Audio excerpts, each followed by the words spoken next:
Hello, evening. So pajamas because I was at work today. I got an early morning call. Actually, a fairly reasonable time call. I'd set an alarm clock anyway, and it was like, "Oh, can you go to the town?"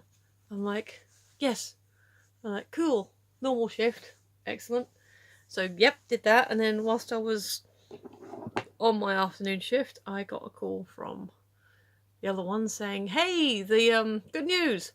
The the glue factory people like the sound of you and want to meet you and see how it goes, and if it all works out, if we like each other and I can actually do the job, which you know all on-site training is given. Not expecting me to be perfect straight away, so go in, show some enthusiasm, like I always do. But yeah, it's like I said, cautiously optimistic. You know, if I can do the work, if I can meet the standards that they want, then yeah, it could be definitely 12 weeks, and then should go temp to perm. Like it should, 12 weeks. If there's a job opening, that it's pretty much, going to be mine. So yeah, I'm being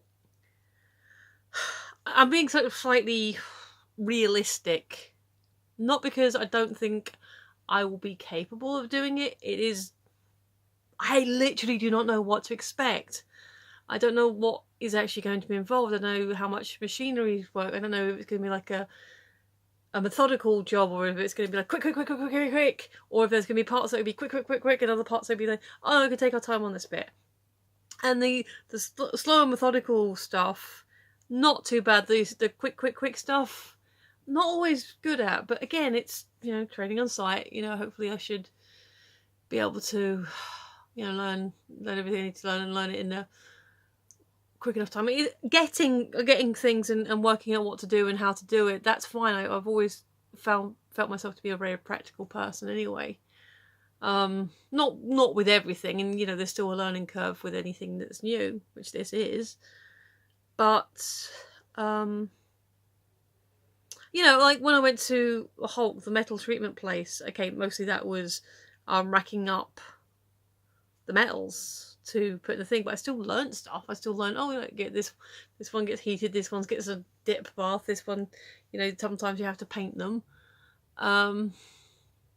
So there's still some stuff involved that you wouldn't necessarily think of. Apparently it's going to be messy, and obviously it's going to be smelly.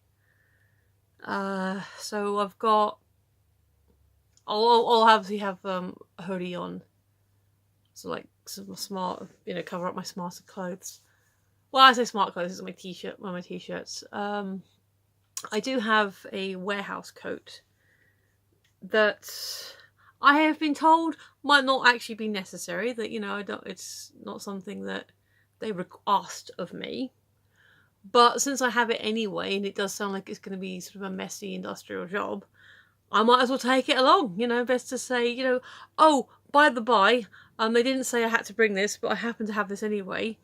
They might be like, oh, very sensible, or oh, we've got our own thing, or oh, no, you don't need that, but you can, put it over there. I don't think any bad can come of saying I've bought an extra item of protective clothing. Should I wear it or not? I don't think there's any bad can come from that. So yeah, I'm gonna go in. I'm gonna give it my all, see what happens. And hopefully the smell isn't too strong, because obviously with my sinuses, that's another concern of mine. But yeah, no, I'm looking forward to it. The only downside is I have to get up really early. I have to get up super early because the only bus that I can get to get there. I mean, I have to be starting at 8, but I have to get a bus at 7:05. And then I was looking at the map, and it's kind of around the corner. I think I know where it is, because I worked. So I have to get the bus. I have to get off the bus here and then go off and around the corner. Now, where I was working was up and around the corner that way, and the new place is up and around the corner this way.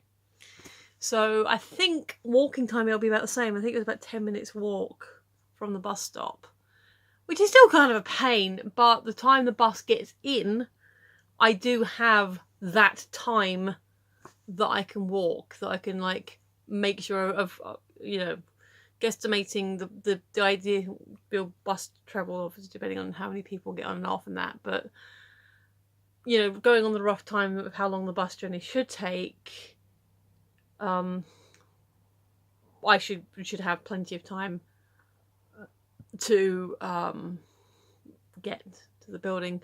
Obviously, if I miss that bus, the next one is gonna get me there late, and that's before I've even walked around the corner. So I have to get that particular bus. So that's the only thing I'm kind of like about. But I've already packed lunches in the fridge, the clothes are ready to go, put on.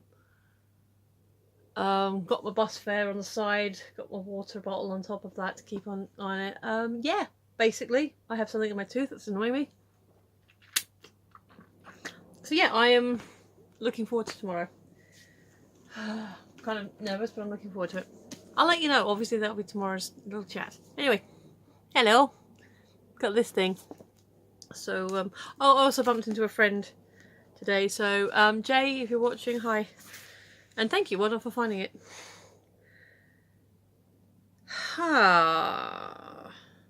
Interesting question. What would be the first paragraph of your autobiography?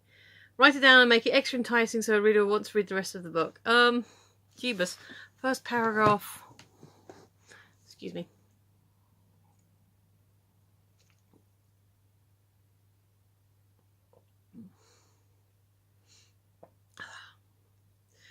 So, a paragraph is just a few sentences, isn't it? I mean, sorry, I put to. So yeah, I mean, that's the space to write it in. So it doesn't have to be long.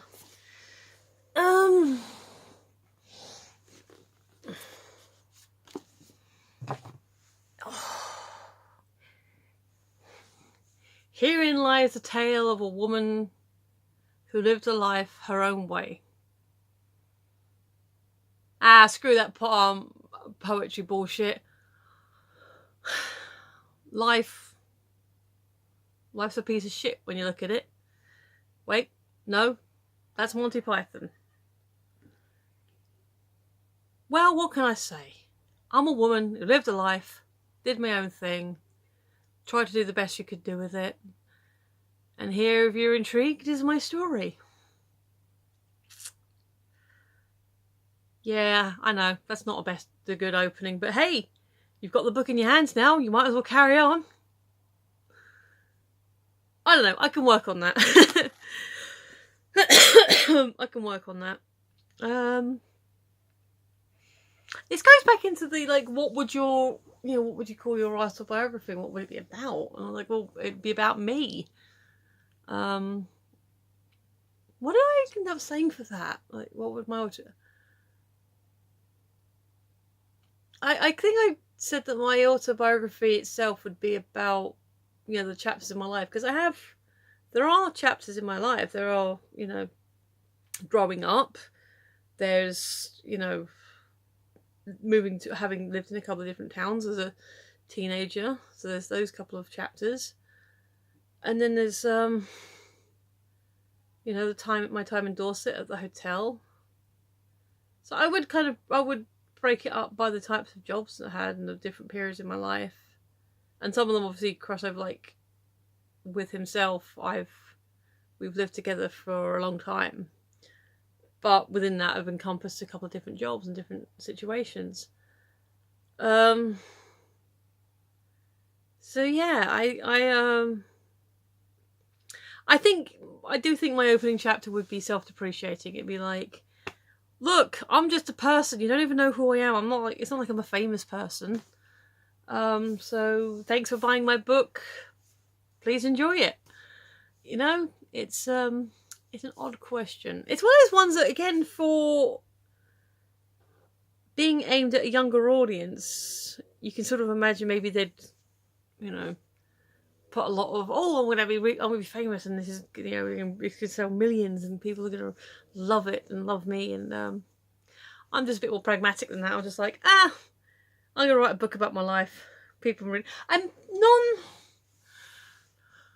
non-celebrity extraordinary people have written their life stories or have books written about them, because they, even though they haven't like hit fame, like may not even necessarily be in a history book, but someone found their stories interesting enough to write them down.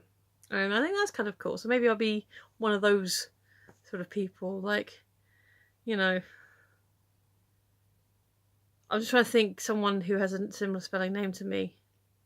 And all I came up with was Frank Spencer, but he's a fictional character. Oh, yes, okay. So obviously I'm Michelle Speck, that is my name. So the actual celebrity that I can think of has a name close to spelling as mine is Phil Spector. Is he a musician? I know the name, but I can't remember what he does. So, you know, I could have my, you know, you've got your big shiny celebrity Phil Spector book, and then this little normal person book in biography. And I think that'd be kind of neat. Not that I've actually get around to writing it. But yeah, not a lot more I can add to that, really. So yeah, I'm gonna relax, carry on watching Lord of the Rings, at least to the end of the first disc, see how I'm doing for time. But meanwhile, if you have been, thanks for watching, you're awesome and I appreciate you. I've been Michelle, you've been listening, and I will see you tomorrow. Bye!